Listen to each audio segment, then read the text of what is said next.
हाय साथियों, आप सभी को उपेंद्र कुमार ओपिन का नमस्कार है। मैं अपनी चैनल ओपिन क्लासेज में आप लोगों का स्वागत करता हूं। मैं आज आप लोगों को एक लघु कथा कहने जा रहा हूं, जिससे हमें अपने जीवन में बहुत सीख मिलती है। हमें अपनी असफलता से कभी भी घबराना नहीं चाहिए।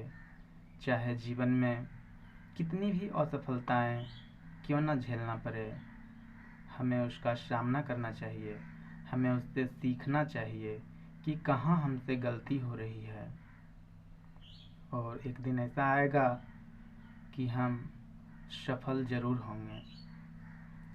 तो मैं एक छोटी सी कहानी कहने जा रहा हूँ। प्राचीन समय में वरदराज नाम का एक बालक था,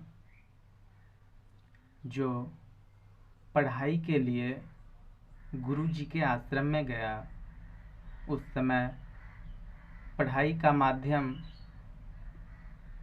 गुरु का आश्रम ही होता था। गुरुजनों के यहाँ ही जाकर पढ़ना पड़ता था। तो जब उसकी उम्र पढ़ने की हुई, वो भी गुरु जी के आश्रम गया। वहाँ बहुत सारे बच्चे पढ़ते थे। सभी वहीं गुरु जी की सेवा शुश्रूषा करते थे, तथा बदले में गुरु जी उन लोगों को शिक्षा देते थे। समय बीतता गया, सभी बच्चे पढ़ने में मशगूल थे। ये भी प्रयास कर रहा था कि पढ़ें, लेकिन यह मंद बुद्धि बालक था। इसे कोई भी प्रश्न समझ नहीं आता था। जब परीक्षा की बारी आती तो सभी बच्चे पास कर अगले वर्ग में चले जाते और यह उसी क्लास में रह जाता। ऐसा कई वर्षों तक चलता रहा। गुरुजी भी परेशान होने लगे। गुरुजी इसे अच्छे से पढ़ाने के लिए इसे हमेशा अगली पंक्ति में बैठाते, इस पर विशेष ध्यान देते, लेकिन इसका इस बालक पर असर नहीं हो पाता और यह कुछ ना समझ पाता और ना ही सीख पाता। इस तरह से 4-5 साल बीत जाने पर वह उसी वर्ग में रह गया। थक हार कर गुरुजी ने उसे समझाकर कहा, वरदराज, अब तुमसे ये पढ़ाई लिखाई नहीं हो पाएगी। इससे अच्छा है तुम अपने घर चले जाओ और वहीं अपने माता पिता की सेवा करो और कुछ काम धंधे कर लो। भारी मन से वरदराज ने भी घर की ओर प्रस्थान किया।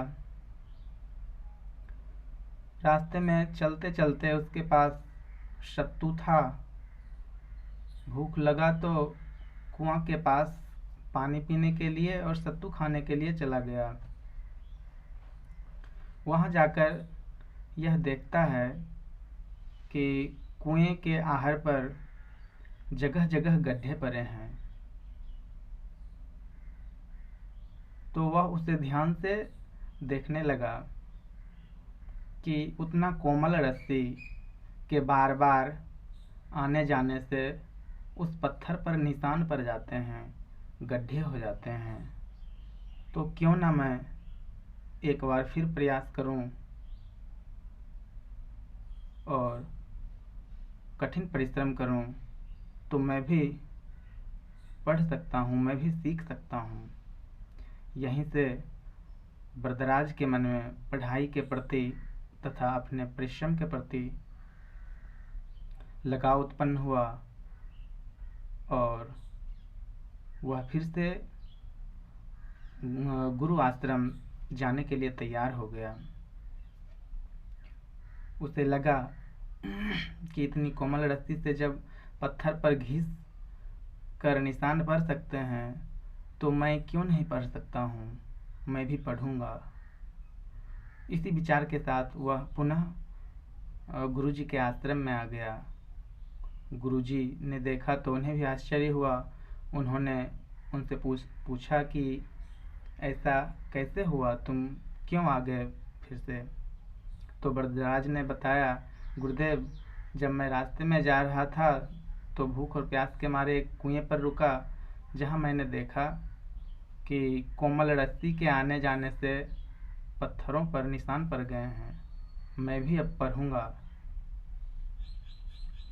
गुरुजी ने इसके आत्मविश्वास को देखकर पुनः इन्हें पढ़ाना शुरू किया। यह धीरे धीरे कठिन परिश्रम करने लगा तथा पढ़ाई में तेज होने लगा। ऐसा करते करते वरदराज ने पाणिनि के व्याकरण के सूत्रों को भाष्य के रूप में अपने सहपाठियों को समझाने लगा। वह अब तेज हो चुका था। पढ़ाई में वह बहुत आगे निकल चुका था। बाद में इन्होंने ही लघु सिद्धांत कौमुदी नामक किताब लिखा। यह अब बहुत बड़े विद्वान हो चुके थे। तो इस कहानी से हमें सीख मिलती है कि हमें कभी भी परिश्रम कर आगे बढ़ जाना चाहिए। निराश नहीं होना चाहिए, हताश नहीं होना चाहिए। हम मेहनत करेंगे, बार बार प्रयत्न करेंगे तो सफलता हमें मिलेगी ही। तो प्यारे साथियों, यदि यह कहानी आप लोगों को अच्छा लगे तो इसे लाइक करें तथा शेयर करें और इस चैनल को सब्सक्राइब करें। धन्यवाद।